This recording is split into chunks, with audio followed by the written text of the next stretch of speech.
At the moment, we're in Chadafusion in Southport with Amanda Moss, who is running Liverpool Fashion Week and Manchester Fashion Week, and she also runs Lifestyle magazine in Liverpool. How did you get to actually do Manchester Fashion Week? I've been in Liverpool Fashion Week for 8 years, and last year it was being run by another company who went bust, and the designer who came to Liverpool to showcase said, "Oh, will you do Manchester, because there's a need for it. Nobody's doing it. Nobody's doing what you're doing." And we actually owned the domain name. We've owned it for several years, so we just took it over. What? Now, you're out with your kids at the moment. Yeah. Now, you were on TV this week as well. Why were you on TV? Just because I am a big campaigner for taking your children away in school time if you need to. I'm not saying, just swan off in the middle of term, but if you've got a genuine reason that you need to be away from school, then you take your kids out, power to the parents. What type of things do you think that parents should be taking kids out of school? What type of what school? Why do you think people should take kids out of school? Well, you can't tell people when to go on holiday. People run businesses, and if everyone goes away at the same time, like in the summer holidays, there won't be a business to come back to. You've got to stagger people's holidays. You've got to, people work shifts. People have genuine needs for their family that don't always revolve around the calendar. And for me personally, shaving off for like 1 day of term to go on holiday means that I'm going to save £800 in flights. So I'm going to do that. Do you think it's right the court injunction has actually ruled towards the... Absolutely, yeah. It's about time common sense prevailed, and the government should sort of back off telling parents how to look after their kids. There are far bigger issues in this country to worry about than this is an attack on parents, and really it's about schools ticking boxes for meeting their requirements for Ofsted. It's really not about parents. Most teachers are in agreement with us. It's extra work for them. It's just completely insane. And unless we're the only country in Europe, in the world probably, that has this stupid law, and it's just absolutely wrong. With regards to the fashion shows and things, how do you find London Fashion Show's idea to actually equalise pay for male models? Well, it should just be standard, yeah, absolutely. There should just be equal pay for everything. I find the whole gender inequality for pay totally wrong. We're in a coffee shop, we have to explain that. It wasn't that, don't we? I'll ask that one again.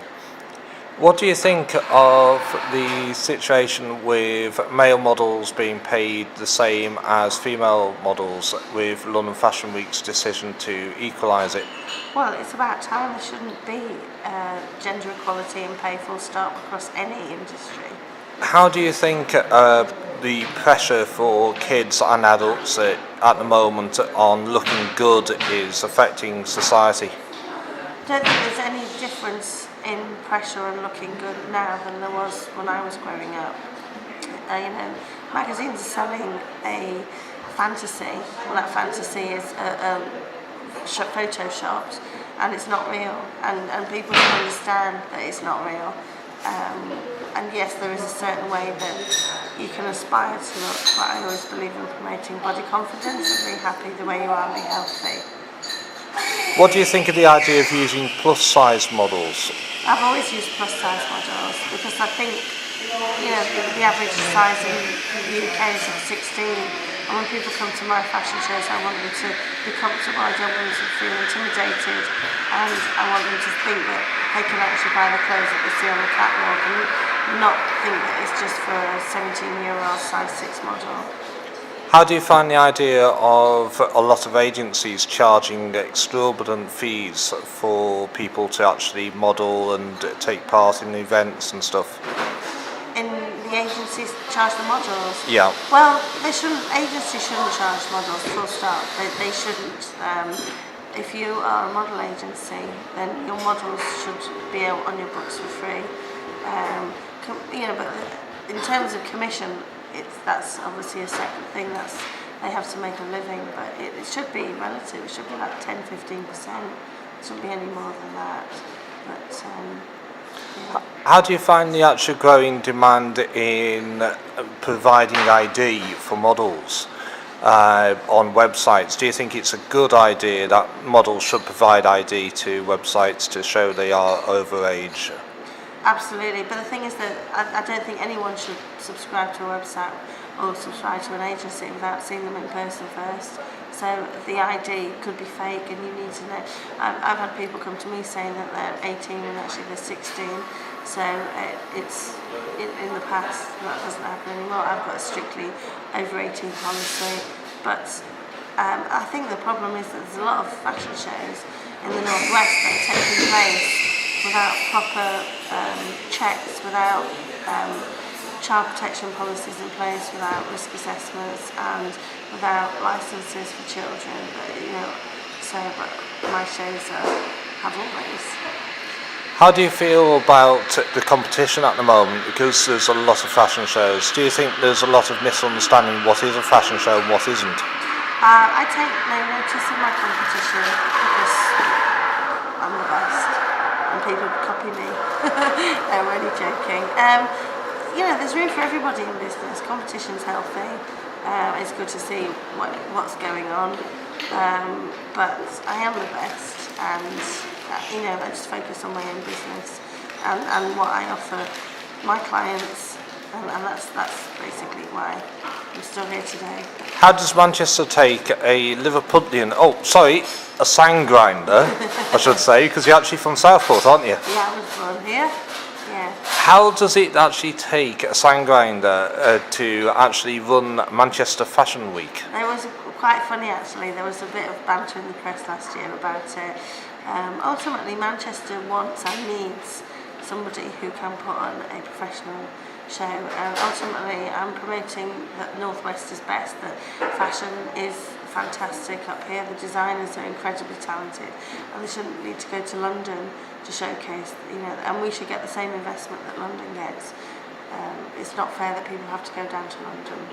How do you feel with Liverpool getting so many wonderful films and being shot in, and Manchester being such a great capital for TV? Do you think that we are leading the way now in the country for fashion again? I think we are, but people down south don't see that. They just need a little bit of education, a bit more media down there to let them know how fantastic we are. But the tide is turning, even in a good way, which is great. And people are travelling up to Manchester to come to my shows, and Liverpool. In fact, they come from all over the world. Where's the furthest that they've come from? Zimbabwe, for Liverpool Fashion Week. I've got somebody from Nigeria flying in for Manchester Fashion Week next week. America. So, yeah, we do get them from all over the world. When is Liverpool Fashion Week and when is Manchester Fashion Week? Manchester Fashion Week is the 23rd to 25th of May, and Liverpool Fashion Week is 10th to 12th of October. And if anybody wants to subscribe to actually find out more, have you got a Twitter and Facebook page? Yeah, just contact me, Amanda Lifestyle. And that's Lifestyle Magazine? It is, yes, in Liverpool. And Number one, and going strong. Where can you pick up Lifestyle Magazine? Absolutely everywhere. Our biggest distribution are Liverpool 1, Odeon, Clayton Square, but our full list is on the website. We're in supermarkets, train stations, but we do go very quickly. And what's the website? lifestylemonthly.co.uk or amandabosspr.uk. Thank you and good luck. Thank you.